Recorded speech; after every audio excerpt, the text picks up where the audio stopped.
13-year-old Zola stood in the middle of a dark, freezing alley, her hands shaking as she held a broken piece of glass. Her two little sisters, 7-year-old Maya and 10-year-old Jade, were crying behind her, hiding behind a smelly metal trash can. A tall man with sharp eyes and strange, swirling tattoos climbing up his neck like snakes stepped out of the shadows. He looked like a monster from a movie. He was the most feared man in Chicago, a mafia boss named Kenji, and he was covered in blood. Zola screamed at him to stay back, but Kenji didn't move. He just looked at their thin coats and their hungry faces. Suddenly, the sound of police sirens filled the air, and Kenji pulled out a heavy black phone.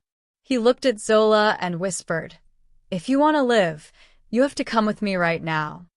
Zola had to choose: trust a criminal or get caught by the people they were running from. Before she could answer, a black car screeched into the alley, and men with masks jumped out with sticks. This is the most important aspect of this story. Where are you watching from? Comment your country below. 6 hours before that scary moment, the city of Chicago was quiet. It was Thanksgiving night, and the smell of turkey and mashed potatoes filled the air in every neighborhood. But for Kenji, it was just another cold Thursday. He sat in his giant office on the 40th floor of a shiny glass building. He was 34 years old, rich beyond anyone's dreams, and powerful enough to make grown men tremble just by looking at them. His family symbols, the interlocking hexagons tattooed on his skin, reminded everyone that he was the boss of the Silver Dragons. But as he looked at the empty chairs in his office and the untouched bottle of juice on his desk, his heart felt like a heavy stone. He had all the money in the world, but he had no one to eat with. He had forgotten what it felt like to be loved. His best friend and guard, a tall man named Sang, stood at the door. "Boss, the streets are empty. Everyone is home with their families." "You should go home too," Sang said. Kenji just stared out the window at the falling snow. "This is my home," Sang. "I built this empire so I would never be weak again. But tonight, it just feels like a very expensive cage." Meanwhile, 3 blocks away, the world was not quiet for Zola and her sisters. They were freezing. 3 weeks ago, they had run away from a foster home because the people there were mean and didn't give them enough food. Since then, they had been sleeping in the basement of an old, broken library. Zola was the leader. She was only 13, but she had to act like a mom. She kept their secrets in a small backpack and made sure Maya and Jade always had their shoes on in case they had to run. "Zola, my tummy hurts," little Maya whispered, huddling under a thin, dirty blanket. Jade, who was very smart and loved to read, looked at her sister.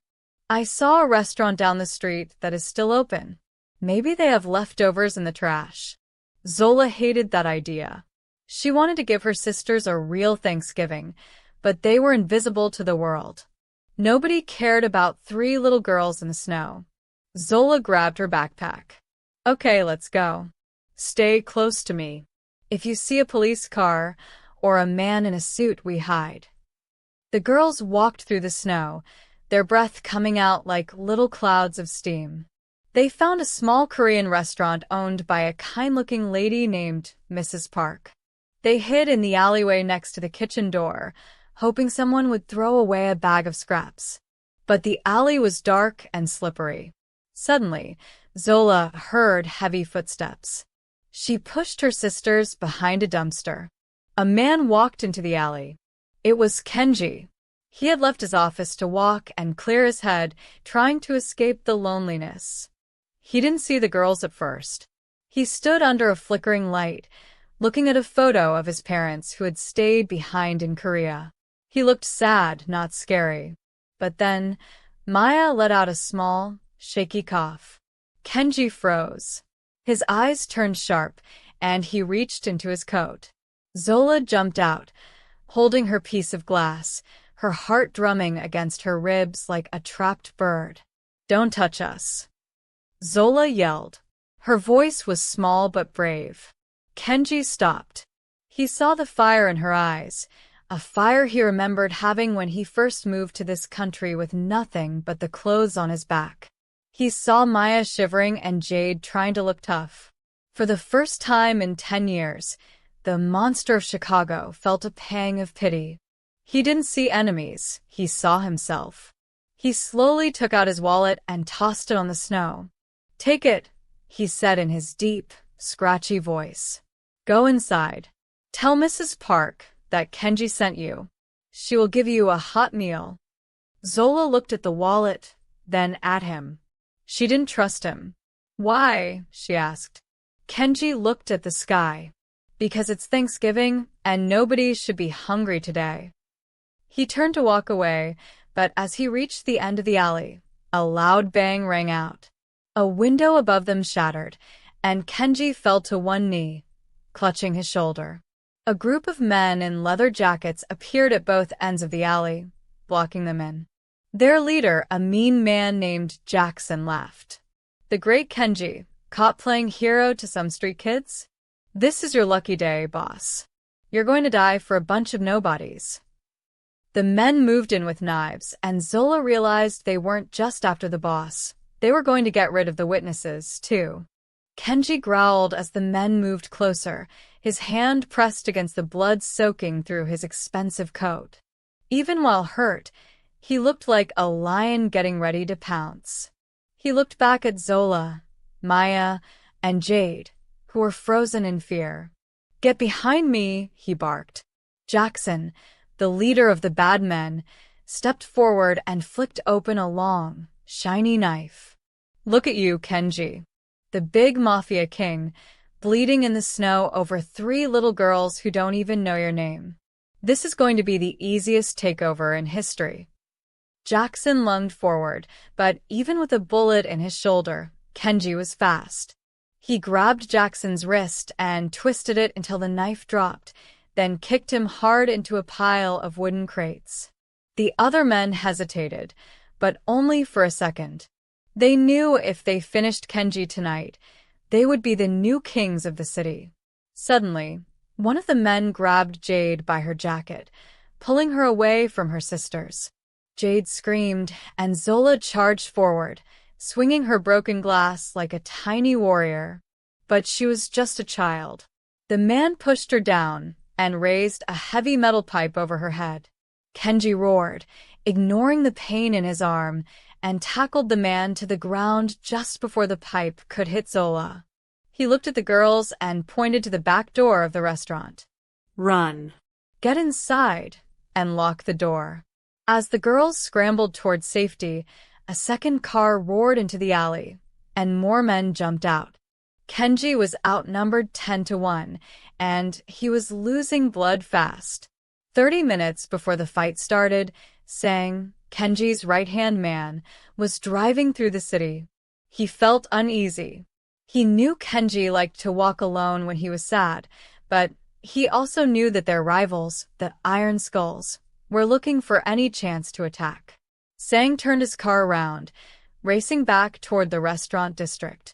He tried calling Kenji's phone, but there was no answer. "Come on, boss. Pick up," Sang muttered, stepping on the gas. He didn't know that at that very moment, Kenji was using his own body as a shield to keep 3 strangers alive. Kenji had spent his whole life building walls to keep people out, but now he was fighting to keep these girls in. He didn't know why he cared, but seeing Zola's face, so full of terror but so brave, reminded him of the sister he had lost years ago back in Seoul. He couldn't let another light go out in the dark. Inside the kitchen of the restaurant, Mrs. Park was hiding under a heavy metal table. The door burst open, and the 3 girls tumbled in, locking the deadbolt just as a heavy thud hit the door from the outside. "Help us," Zola cried, her face covered in snow and tears. Mrs. Park recognized the girls from the alley, but she also heard the chaos outside. "Is that Kenji?" she whispered, her voice shaking. Zola nodded, gasping for air. He's hurt. There are men with guns and knives. Mrs. Park knew she had to help. She led the girls to a small trapdoor in the floor used for storing bags of rice. Get in there and stay quiet. Do not come out until I say so. As the girls climbed down, Maya clutched her sister's hand. Is the tattooed man going to die? She whispered. Zola didn't have an answer. She looked through a crack in the floorboards and saw the back door of the kitchen beginning to bend. The bad men were trying to kick it down. Outside, the alley had turned into a war zone. Kenji was leaning against a brick wall, breathing hard. He had knocked out 4 men, but his vision was starting to get blurry. Jackson got back up, wiping blood from his mouth. You're finished, Kenji. No one is coming to save you. Jackson pulled out a small black handgun and aimed it right at Kenji's heart. Say goodbye to your empire. Kenji closed his eyes, thinking of his parents and the lonely life he had led. He waited for the sound of the shot, but instead, he heard the screech of tires and the loud pop-pop-pop of a different gun. Sang had arrived. A black SUV slammed into the alley, sending the bad men scattering. Sang jumped out, firing warning shots into the air and into the tires of the enemy cars. Boss, get in. Sang yelled, grabbing Kenji and pulling him toward the SUV. But Kenji didn't get in. He looked at the restaurant door. The girls, he wheezed. They're inside. Jackson's men are breaking in through the back. Sang looked at his boss like he was crazy. We have to go now. More of them are coming. But Kenji grabbed Sang's collar. I'm not leaving them. Kenji stumbled toward the kitchen door just as it flew open. Jackson had gotten inside. He saw Mrs. Park and grabbed her by the hair, pointing his gun at her head. Where are the kids? I know they're in here. He began kicking at the floorboards, right where the trapdoor was hidden. Under the floor, the girls held their breath. Maya wanted to scream, but Zola put her hand over her little sister's mouth. They could see the tip of Jackson's boot through the cracks. Suddenly, the ceiling above them seemed to shake as a giant crash echoed through the kitchen. Kenji had smashed through the window, landing on the counter. He looked like a demon covered in blood and glass. Jackson turned his gun toward the floor, ready to shoot through the wood to kill the girls out of spite. If I can't have the city, nobody gets anything, Jackson shouted, his finger tightening on the trigger. Kenji didn't hesitate.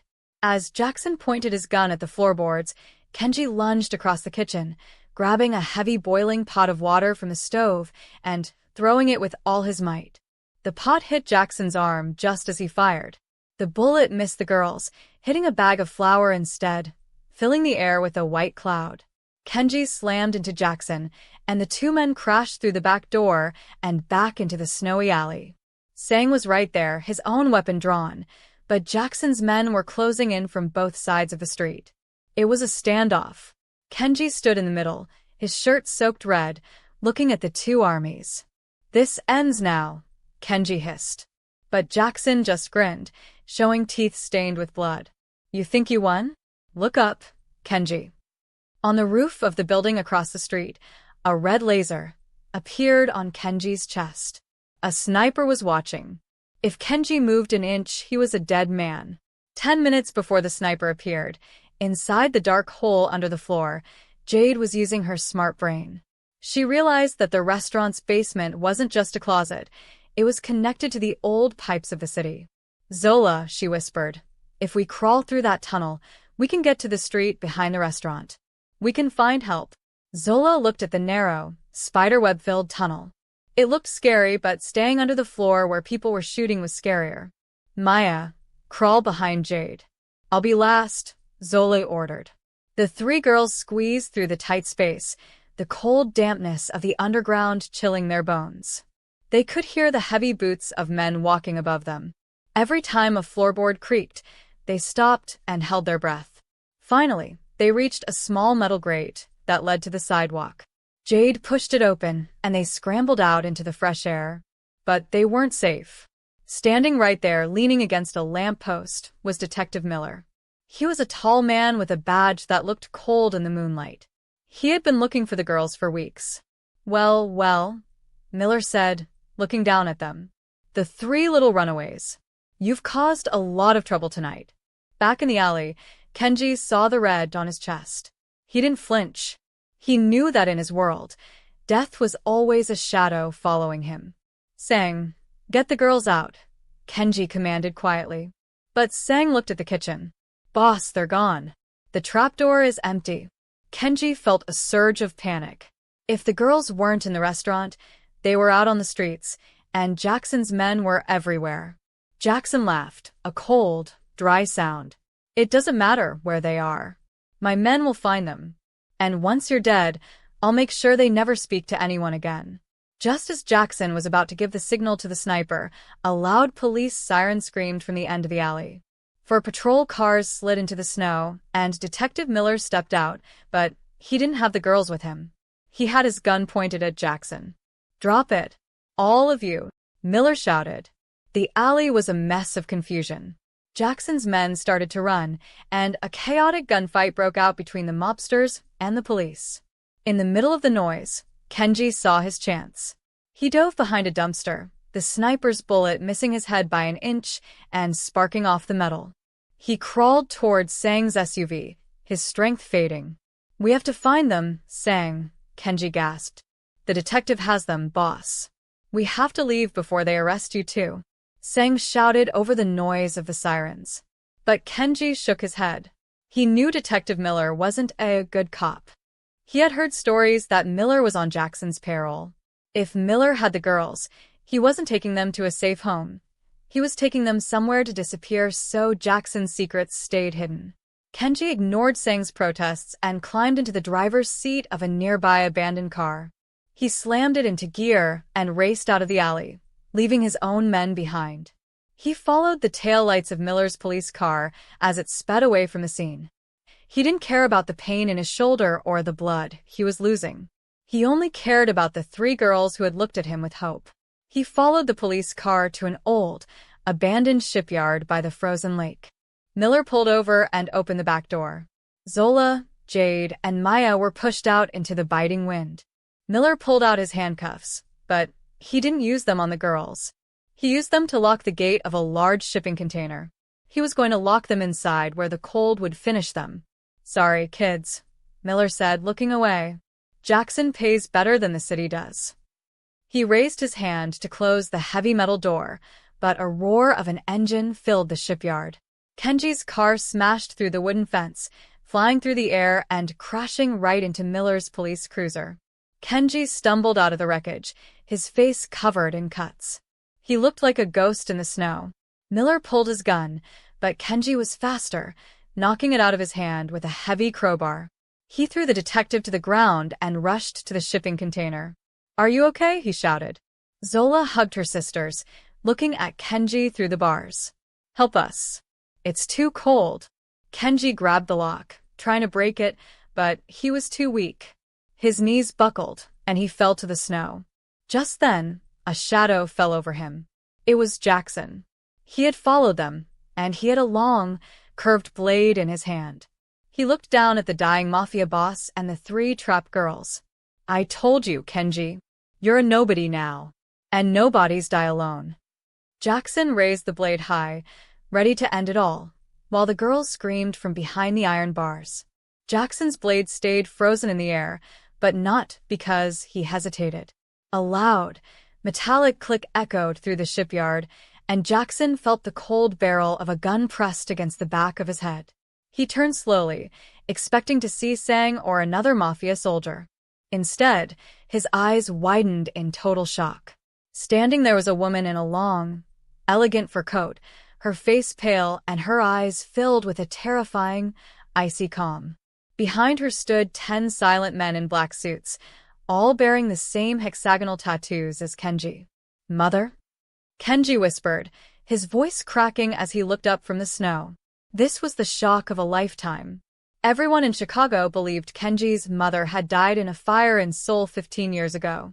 It was the tragedy that had turned him into a cold-blooded boss. But here she was, the true dragon queen of the family, and she didn't look happy. She didn't even look at Jackson. She looked at the shipping container where Zola, Jade, and Maya were shivering. "You moved against my son for a crown you weren't born to wear," she said to Jackson, her voice like cracking ice. "And you threatened the only children who have shown him kindness in a decade." With a flick of her wrist, her men moved forward like shadows. While the Silver Dragon soldiers grabbed Jackson and the crooked Detective Miller, Kenji's mother walked toward the container. She pulled a gold key from her pocket, a key that fit the lock perfectly. As the heavy doors creaked open, Zola stepped out, shielding her sisters. The Dragon Queen looked at the three girls and then at her bloody, broken son. "You survived because of them, Kenji," she said softly. But then, she turned back to the girls, and her face hardened into a look of mystery. "But you girls, you aren't just random runaways, are you? I've been looking for the daughters of General Brooks for a very long time." Zola's face went white. She had never told anyone her last name, not even her sisters. She had spent years trying to hide their identity to stay alive. Jade and Maya looked at Zola in confusion, but Zola stepped back, her eyes darting around for an exit. The monsters of the Mafia were suddenly acting like they knew exactly who these three girls were. "The world thinks your father's fortune disappeared," the Queen continued, stepping closer. "But we know he left the codes with his oldest daughter. That's why the foster system was looking for you. That's why the police were looking for you. And that is why," she pointed to the dark horizon where 3 helicopters were suddenly appearing, "they are coming for you right now." The sky exploded with searchlights. These weren't police helicopters and they weren't Mafia. They were unmarked, black military birds. Someone much more powerful than a gang boss was coming to take the girls, and they were willing to level the entire shipyard to get them. Kenji struggled to his feet, leaning on Zola's shoulder. He realized that the simple runaways he tried to save were actually the most hunted children in the country. He looked at his mother, then at the girls, then at the army descending from the sky. He had a choice: give the girls to his mother to use their father's money to rule the world, or help them disappear forever. Just as the first soldier fast-roped onto the snow, a massive explosion rocked the shipyard, cutting off the only bridge to the mainland. The black helicopters roared overhead, their searchlights cutting through the snow like giant eyes. Soldiers in tactical gear began to drop onto the icy ground, their boots thudding against the metal containers. Kenji looked at his mother, the woman he thought was a ghost, and then at Zola, who was clutching a small, rusted locket around her neck. He realized the codes weren't in a computer. They were hidden in the memories of a 13-year-old girl. "They aren't tools for your empire, Mother," Kenji said, his voice gaining strength. "They are just children." His mother's eyes flashed with anger, but Kenji didn't back down. He turned to Sang, who had just arrived with a fleet of snowmobiles. "Sang, take the girls across the frozen lake. There is a hidden path through the woods that leads to the old train tracks. Go now." As the soldiers opened fire, Kenji and his mother's men did something nobody expected. They fought together to hold the line. The Mafia wasn't fighting for territory or money tonight. They were fighting to give 3 girls a future. Kenji stood in the center of the shipyard, his long coat flapping in the wind, firing back at the soldiers to keep them away from the girls. Zola looked back one last time, her eyes meeting Kenji's. In that moment, she didn't see a Mafia boss or a monster. She saw a father. She saw the man who had traded his throne for her life. "Go, Zola. Don't look back." Kenji screamed over the sound of the rotors. Sang revved the engines, and the snowmobiles disappeared into the white blur of the blizzard, leaving the chaos behind. 3 hours later, the shipyard was silent. The black helicopters had left, and the snow had covered the scars of the battle. Kenji sat on a wooden crate, his mother standing beside him. She had lost her chance at the fortune, but as she looked at her son, she saw something she hadn't seen in years: a man with a soul. "You let the greatest treasure in the world walk away," she said, though her voice was almost proud. Kenji smiled, wiping a smudge of soot from his face. "No, mother. I kept the greatest treasure. I kept my humanity." They knew the soldiers would be back, and they knew the silver dragons would have to go deep into hiding, but for the first time, Kenji didn't feel alone. He felt like he had finally finished his own story of survival.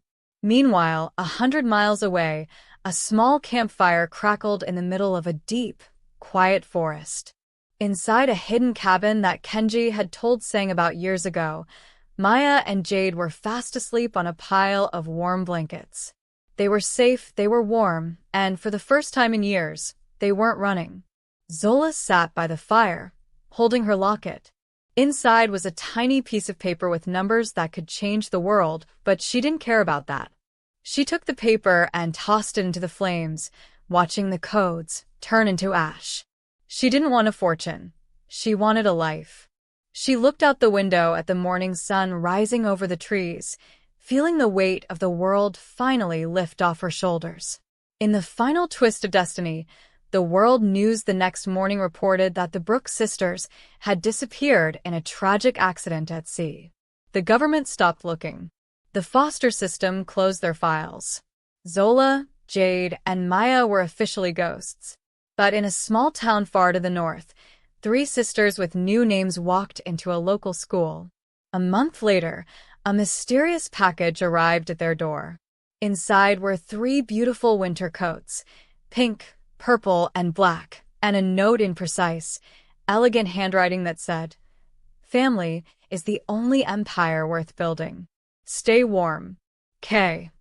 The girls looked toward the snowy mountains, knowing that somewhere out there, a man with geometric tattoos was watching over them, no longer a monster, but their silent guardian. They had changed his destiny, and in return, he had given them the world.